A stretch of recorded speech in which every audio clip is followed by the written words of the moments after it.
Alexios Komnenos ruled the Roman Empire from 1081 to 1118.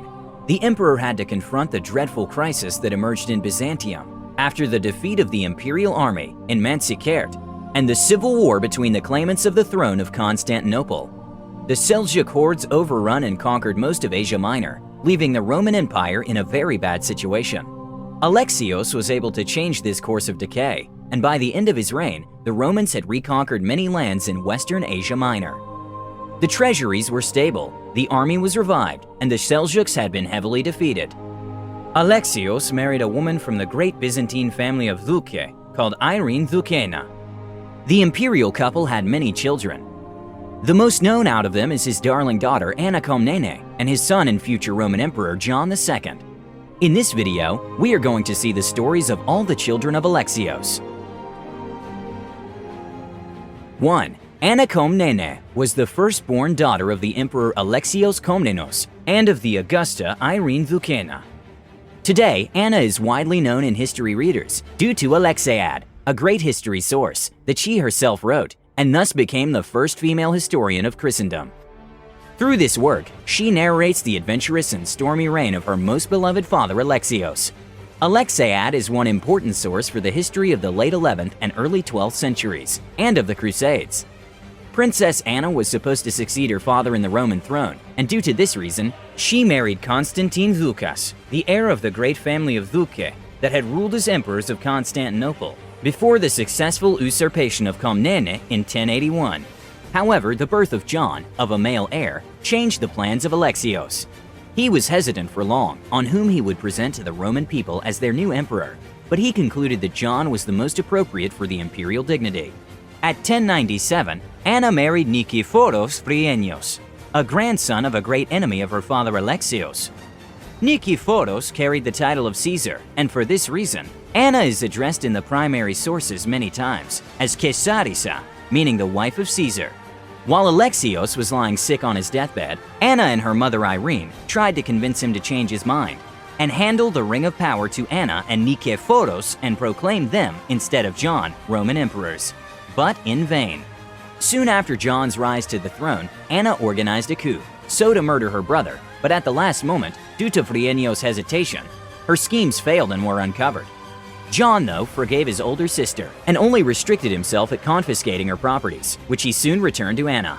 Anna spent the remainder of her life in the monastery of Keharitomene that her proud mother Irene Doukaina had founded. There, Anna wasn't the traditional nun that some imagine today. Keharitomene was transformed into an imperial household, a center of knowledge, with a court full of poets, orators, philosophers.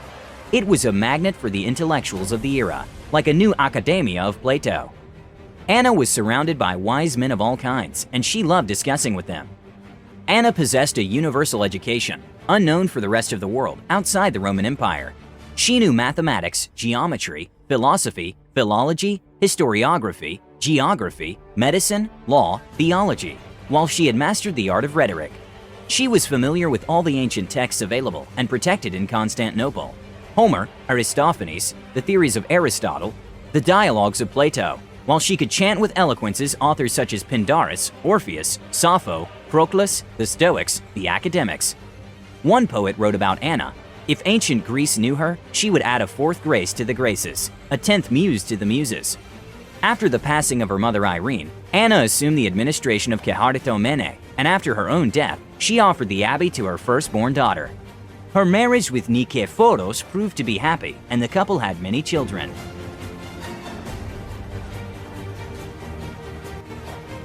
2. Maria Komnene was the second daughter of Augustus Alexios. The emperor married Maria to Gregory Gabras, the son of Theodore Gabras, the independent Duke of Trebizond. Alexios blessed this union in an attempt to bring the capital of Pontus closer to the imperial authority of Constantinople.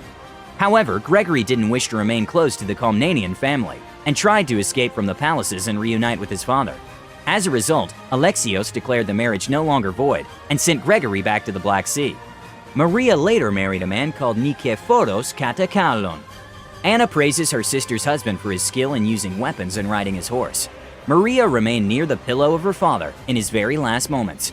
She gave water to the sick emperor from her hands and tried to stop her mother Irene from seeing her husband in such a bad condition. Maria was the most beloved sister of Anna, and she obviously supported her in her attempt to seize the throne from John. Anna writes about Maria in her Alexiad, "She was the ornament of all the imperial family, the strong woman, the fortress of every virtue." 3. John Komnenos was the firstborn son of Emperor Alexios and was crowned in 1092 as Emperor of the Romans. At Hagia Sophia, John, after the death of his father, was threatened by a conspiracy driven by his sister Anna, though the coup failed and John pardoned all persons involved, allowing them to keep their positions. The time of John was a reign of constant military campaigning. At 1122, he destroyed the last remnants of the Pecheneg Turks that had tormented the Roman Empire for long. Later, he arose victorious against the King of Hungary and forced the Muslims of Asia Minor to pass from an offensive to a defensive war for their survival. John also abolished the Armenian kingdom of Cilicia that harassed the imperial borders near the Middle East. Then he imposed his supremacy over the fragile crusade states of Outremer and entered in triumph inside Latin Antioch under the acclamations of its citizens. Late in his reign, due to the unfaithfulness of the Crusaders, John decided to conquer all the regions held by Latins, and for this reason, he made another campaign at 1142 against Antioch. John's final victory appeared to be certain, but the emperor, while on hunting, was terribly wounded from a trauma that eventually led him to death. The incident took place under some dubious circumstances, and it's very probable that the emperor was poisoned. Before his death, Manuel, his fourth son, was crowned Emperor of the Romans. John married the Princess Piroska of Hungary, who was renamed to Irene in Constantinople, and later became a saint, thanks to her many charities. Together, the imperial couple founded the great Pantokrator Monastery, the biggest monastic institution of Constantinople, while the hospital that John established and attached to the abbey became a center of relief for all the miserable and poor that sought out its comfort. He was remembered as John the Good by his subjects that loved him dearly, and indeed he was good. He never ordered the execution or mutilation of any of his enemies. The historian John Kinamos writes about the emperor, "The Romans saw in him a miracle that they hadn't witnessed since the time Heraclius and Justinian reigned." Whereas Theodore Prodromos recounted that John was a ruler who only with the reputation of his presence, like a tornado he appeared, so to crash and shake with fear the phalanxes of the enemy. John was also described as a soldier emperor that his capital Constantinople rarely saw, due to him being constantly on campaigns. Mikhail Italikos notes that Homer doesn't have in his epic works a character like John. John and Piroska had 8 children, 4 strong sons and 4 prudent daughters.